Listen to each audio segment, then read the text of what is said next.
and welcome to Rajya Sabha Television. You're watching this special telecast with me, Frank Rausen Pereira. In part 1 of our series on Dravidian politics, we took a look at what led to the Dravidian movement, how it spread, and who were some of the stalwarts of Dravidian politics. In today's program, we're going to take a look at the present state of Dravidian politics and how Dravidian parties have shaped what has happened at the center.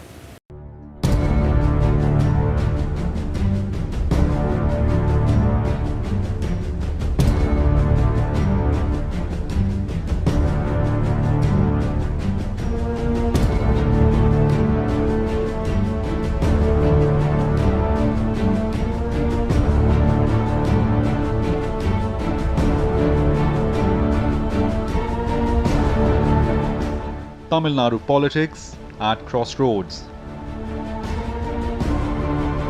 The demise of stalwart Dravidian leaders M. Karunanidhi and J Jayalalitha leaving a void. There's a massive void in Tamil Nadu politics. I don't think there's any doubt at all that there is a void, and Tamil Nadu is still searching for its next leader. Obviously, Mr. Stalin may be in pole position right now, but he would be the first to admit that he is not in the same league as his father or Ms. Jayalalitha. So, I think that the search is still there. I don't think that we have found a definitive replacement for those two tall leaders. I think that process may take some more time. The two main Dravidian parties accept the absence of the big two is a huge blow, but insist they are moving in the right direction. The DMK feels it has made a smooth transition. Now there is a change of leadership in both the parties, both the major political parties in the state. One is the DMK, the other is the AIDMK. But the change of leadership in DMK has not changed the attitude of the cadres. They are together, we are together. But whereas the loss of leadership in AIDMK had led to the split of the AIDMK. That is the difference. AIADMK members say late party chief and former chief minister J Jayalalitha is still guiding them in spirit. ADMK is leading this alliance, Amma, MGR, their identity, and both of them had excellent equations. I mean, Amma especially had good equation with Modi ji, and everybody knows that she had excellent friendship with him. So, acceptance of BJP among the party cadre is not an issue at all. In my view, this will be a very powerful combination. We will sweep 40 out of 40 in Tamil Nadu and Pondicherry. Analysts and commentators, however, feel both Dravidian parties are in uncharted waters and face a challenging road ahead. It's for the very first time that, forget about the late Mr. Karunanidhi or the late Ms. Jayalalitha, this is for the first time that from the 60s onwards, no, even before, from the 50s, you had Kamaraj, you had Rajaji before that. In a very, very, very long time, in several decades, in more than 5 or 6 decades, the state political leadership is going to be without a solid, tall leader who captured the imagination of everybody, either both follower and opponent. National parties are sensing an opportunity to make inroads in a state that has seen regional parties dominate for over 50 years. But even without the presence of the iconic state leaders, the national parties will find the going tough in the state. Definitely BJP have grown much more better than the previous years. Grassroots levels. We are also taking the regional interest, but regional interest with national mind. National mind with regional interest. Now we are sowing that seed. And apart from that, Tamil Nadu always voted in a different way. People, when they are going to vote this time, they are going to feel that vacuum of Dr. Kalaignar. But we must add that the way last 2 years since Dr. Kalaignar was ill, he couldn't speak, and after his demise, which in coming August it's going to be a year, the way Mr. Stalin has taken over, it's really, really remarkable. For the Congress, a party that was a dominant force till late 60s, it's all about making up lost ground. Party leaders say they would like to regain lost glory in the state, but for now, the grand old party is content playing second fiddle to the DMK. I think when you have the ideologies which are matching perfectly, when there's a lot of respect between the two parties towards each other, I think that matters a lot. It's been almost 50 years now since we have played the main role in Tamil Nadu politics. 50 years is a long time, but when it comes to politics, it can also be a very, very short time because it's a short-term memory what people have. We have just started regaining that. We have just started working on that, and I'm sure in years to come, we will find a foothold back. But this election may not be the time when the national parties will shine in the state. The space is still firmly occupied by regional parties in Tamil Nadu. The BJP and the Congress are content being junior parties in the alliance stitched up by the AIADMK and the DMK. Despite a very strong local and a regional connect, the Dravidian parties have not limited themselves to the state of Tamil Nadu. They have had a major role to play in central politics as well. If you go back to the government led by Atal Bihari Vajpayee at the centre, the Dravidian parties played a big role. Not just that, even during UPA 1 and 2, they wielded their might at the centre. Let's now take a look at how the Dravidian parties have played a role in the centre. In 1979, the AIADMK became the first Dravidian and regional party to be the part of Union Cabinet. When two party MPs, Satyavani Muthu and Arvind Bala Pajanor, joined the short-lived Charan Singh government that came after the Morarji Desai-led Janata Party government. The DMK was perhaps the first regional party to capture power in a state, and the ADMK was the first regional party to be part of a coalition government, which they did in the post-emergency era. So both the parties have had their say at the national level as well. But again, India has been such a diverse nation that it takes time for regional parties to come to fruition, to take full thing. If you ask me if the regional parties themselves can lead the nation, I doubt it. I don't think they want to do it either. They would always lend a supporting role to either of the national parties. And in that supporting role, they've also they forced the arm of the national parties to bring in changes.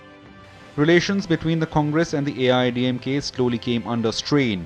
In the midterm parliamentary elections of January 1980, the Congress aligned with the DMK and the alliance won 37 of the state's 39 parliamentary seats. The ADMK won just 2 seats. After returning to power, former Prime Minister Indira Gandhi dismissed a number of state governments belonging to the opposition parties, including the AIADMK government. Elections to the State Assembly were held in late May 1980, with opposition DMK continuing the electoral alliance with the Congress. But in a massive reversal of fortunes following the Lok Sabha elections, the AIADMK won a comfortable majority in the State Assembly, winning 129 of the 234 seats. MGR was sworn in as Chief Minister for the second time on June 9, 1980. In 1984, despite MGR's failing health and hospitalization, the party won assembly elections in alliance with the Congress. Many political historians consider MGR's charisma at this point of time as infallible and a logical continuation of his on-screen god-lad image, strengthened by his mythical status in the minds of the masses. MGR continued to enjoy popular support in his third tenure until his death on 24 December 1987. The Congress, which had been a major force in Tamil Nadu till 1967, was relegated to a supporting role in the state. It has been unable to gain ground against regional parties since then. See, rather than looking into how did it happen, I think the focus was more on the central, and after Kamaraj, we have been always working with these two Dravidian parties, mainly with the DMK. And when you have a very, very tall leader like Dr. Kalingari, when he was around, I think somewhere we thought we were in a safer hands with him around. And we can't pinpoint exactly where did we go wrong, or why did we let it go, or where did we miss the bus. I think we just went with the flow. We didn't think a lot of things then, probably, and so every time we speak, it's always like bringing back Kamraj rule. The 1991 election was held in the backdrop of DMK government being dissolved within 2 years of formation. This was the year when Rajiv Gandhi was killed while campaigning. The DMK's pro-Tamil stance and the role of LTTE in the assassination of Rajiv Gandhi turned the people's anger against the DMK. In a sympathy wave that followed in the favour of ADMK and Congress alliance, the DMK was deprived of any seats in parliament. During the parliamentary elections in 1998, the AIADMK formed an alliance with Bharatiya Janata Party and Vico's MDMK, another breakaway faction of the DMK. The AIADMK, led by Jayalalitha, shared power with the BJP in the Atal Bihari Vajpayee headed government between 1998 and 1999, but withdrew support a year later, leading to the fall of the BJP government. Following this, the ADMK once again allied with the Congress. The general election following saw the DMK aligning with the BJP for the first time. The result was the victory of the NDA that won 26 seats. After leaving the NDA, All India Anna Dravida Munnetra Kazhagam hoped to cause some damage, but ended up losing 8 seats compared to 1998 Lok Sabha elections. The NDA, of which DMK was part, remained in power at the national level for next 5 years. Language has been a major plank that has been used by Dravidian politics. Dravidian parties have made use of the anti-Hindi sentiment in the state to further their own ambitions.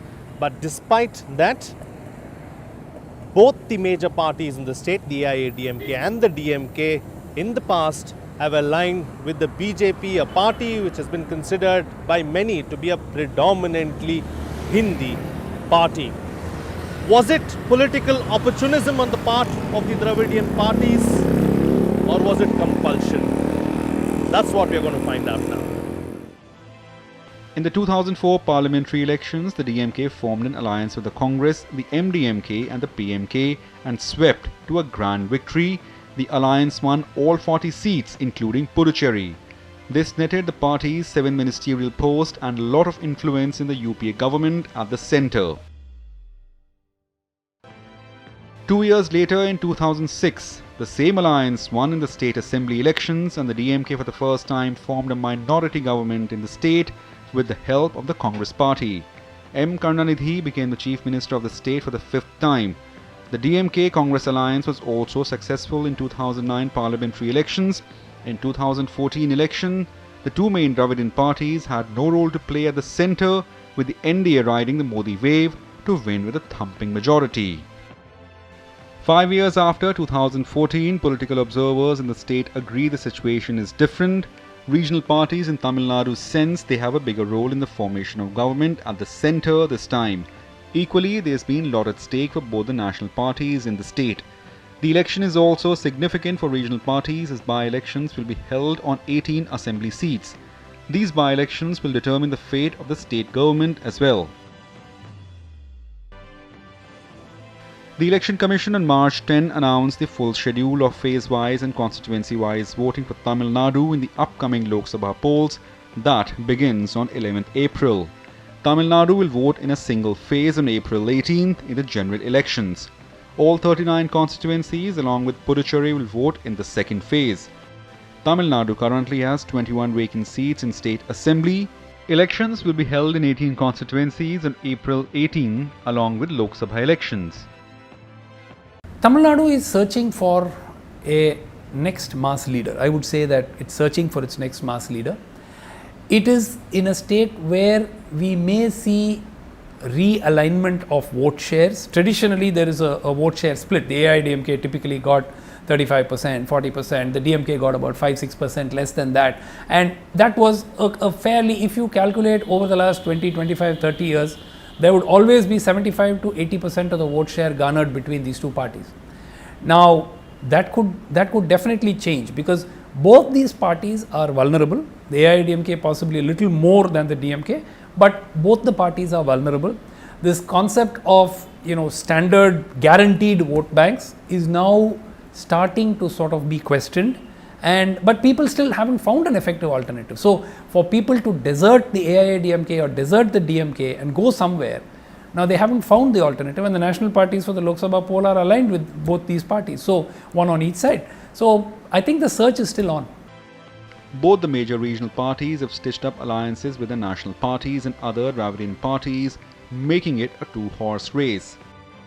After 2004, yes, they have not been able to find partners here. But today, as our Chief Minister has said, Modi ji has emerged as someone who can protect India. And whether it's the borders or whether it's the raising of people from poverty, he has been showing his mettle. So primarily because of that, we are aligning with the NDA. We are leading NDA here as far as Tamil Nadu is concerned, so there's no questions about it. Months ago, it looked like this election was already soon up as far as Tamil Nadu was concerned, and the DMK Congress combined was going to just sweep the polls. In fact, the talk was of 39-0, including Pondicherry 40-0. The AIADMK and the BJP have done a good job since then to stitch up and cobble together a fairly powerful alliance. They've got the AIADMK, the BJP, the PMK, a party called the Pudhiya Tamilagam, which has got a base in southern Tamil Nadu, and they've got a few more other parties in the bag. So I think that what was turning out or looking like it would be a complete no contest is now a contest, at least in some parts of the state. Although film star Kamal Haasan has entered the fray with his M&M party, not many people consider him a threat or even a credible spoiler. The issues on ground vary from corruption to the breakdown of administration. Every election, so many free items has been given, and nobody addressed the basic issue. The main problem is that population, the people who are voting, they are forgetting everything. I'm from a salaried community, so my understanding about the current government, they've done a lot of revamping on taxation part, but however they are ready to collect from the people who are existing taxpayers, not from the other sources. So I would want people to change, or something that changes the perception of the people, how they react to things. The first main criteria would be the traffic, and then next the pollution and the peeing on the road. Political parties believe that the issues they have raised in the lead up to the elections will pay dividends on the voting day. Our Honorable Prime Minister has announced 5 lakh crore schemes, worth schemes to Tamil Nadu. Our Honorable Prime Minister is always lauded by the youth of Tamil Nadu. Facebook followers, Twitter followers are more for our Honorable Prime Minister. And apart from that, our Honorable Prime Minister is viewed as a state-friendly Prime Minister because he visited Sri Lanka. Then he always has mentioned that Tamil is an ancient language, and he went to Sri Lanka and he attended the housewarming ceremonies of our Honorable, our Tamil sisters and brothers. So definitely he is liked by Tamil Nadu people, and this will help us to win the seats which we are contesting. Congress ideologies continues. When it comes to doing good, looking into this, looking for the schemes which is for the development of the country, to help the people who are at the BPL line, or women's safety, and every aspect that you look at it. I think the ideologies are perfect between the DMK and the Congress, and that is why we are with each other. Voting will be held in single phase on 18th of April. Results will be declared on the 23rd of May. But when it comes to politics in Tamil Nadu and the role of Dravidian parties, how can cinema be left behind? Tamil Nadu politics has always had a very strong link with the film fraternity and vice versa. Be it Annadurai, Karunanidhi, Jayalalitha, or for that matter even MGR. Everyone has been a strong part of the film fraternity. We'll now try and understand why the two are intertwined. நல்லது கண்ணே கனவு கனிந்தது நன்றி உனக்கு உறவில் எழுந்தது. Tamil cinema has always played a vital role in Dravidian politics. Films have been influential in Indian politics since the days of British Raj, when movies were used for anti-British propaganda. However, leaders of the Indian National Congress kept their distance from the movie media. It was Dravida Munitra Kadagum that made extensive use of medium for propaganda. Adversaries of Dravidian parties despised the use of films and screen popularity for political gains, and Congress leaders like K. Kamraj questioned the trend of movie stars forming governments. C. N. Annadurai, the first Chief Minister of Tamil Nadu from a Dravidian party, was a forerunner in introducing Dravidian ideology into movie scripts. Of the movies made by Dravidian politicians, Parasakti, released in 1952, was a turning point as it was a huge box office hit and made radical comments against the social hierarchy set by the caste system and glorified the Dravidian movement.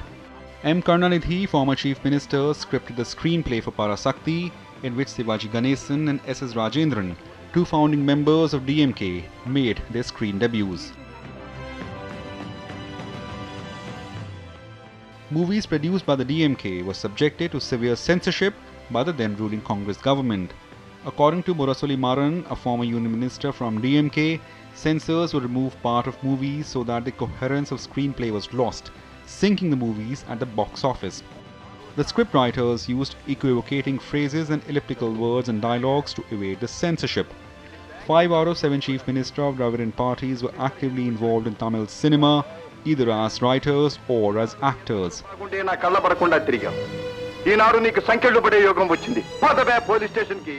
M.G. Ramachandran was the most successful one. He launched his own Dravidian party after personal differences with the leaders of the DMK and rose to power as Chief Minister of Tamil Nadu, mostly with the help of his movie fans and cadres. A major speech impediment after he was shot at, he continued using his voice, he spoke on his own, and people would venerate him. His on-screen image was seen to be as the real M.G. Ramachandran. And there were people who would still consider him superhuman. Till today, the link between politics and Tamil filmdom continues, although it's a tad less prominent than in 1950s to 1970s. I think people, they connect with the film stars here. When they look at you in a film, it's not about, and when you know, not the latest generation probably, but even a generation before, they connect with you. The kind of films you do, they feel that you are one among them. That is how you see the kind of fan following, the fanatic fan following you see in Tamil Nadu and in Andhra for that matter to an extent. You don't see it anywhere else. And there's a belief that you can do good to us. And that is how we have seen stalwarts like Dr. Kalingar or MGR or even Jayalalitha for that matter, or Andhra you have seen NTR for that matter. The way people could connect with them. I think it's just that the love what people have makes all the difference. The demise of Karunanidhi and Jayalalitha saw an end of an era, but other members of the film fraternity are trying to keep the flag of cinema flying in Tamil Nadu politics. One among them is Vijaykanth, a mainstream lead actor who was active in films between 1980s and 2000s. His party Desya Murpokku Dravida Kadagam has been trying to project itself as an alternative to mainstream Dravidian parties. Kamal Haasan is another on-trend from films in the fray. The celebrated actor started his own party called Makal Nidhi Mayam in 2018 as an fray for the upcoming Lok Sabha elections. The film industry gives you the visibility with the people. So if a film star comes into politics today, he is seen and given a first chance. Okay, let's listen to what the man says. So people are willing to give you a ear. Beyond that, it entirely boils down to how you perform.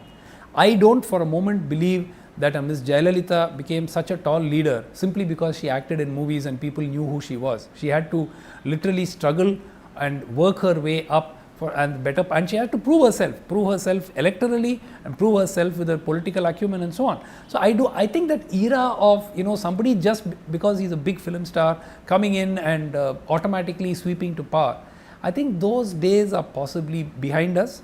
The film stars still have the advantage because people are still movie crazy and still love and adore their stars. So they will be given the right of first hearing, as it were, more than even more accomplished people in other fields. But beyond that, it is for the film stars to prove themselves. If they can't prove themselves, they will be shown the door just like anybody else would be. Quite a few film stars in southern states have tried to use cinema popularity as a stepping stone to politics. Examples include N.T. Rama Rao, Chiranjeevi in Andhra Pradesh, but it has been Tamil Nadu that started the trend, sending 5 of 7 chief ministers from Dravidian parties. No wonder politics in the state is larger than life, and ideology walks hand in hand with entertainment. That brings us to the end of our 2-part series on Dravidian politics. I hope you enjoyed the journey and the show.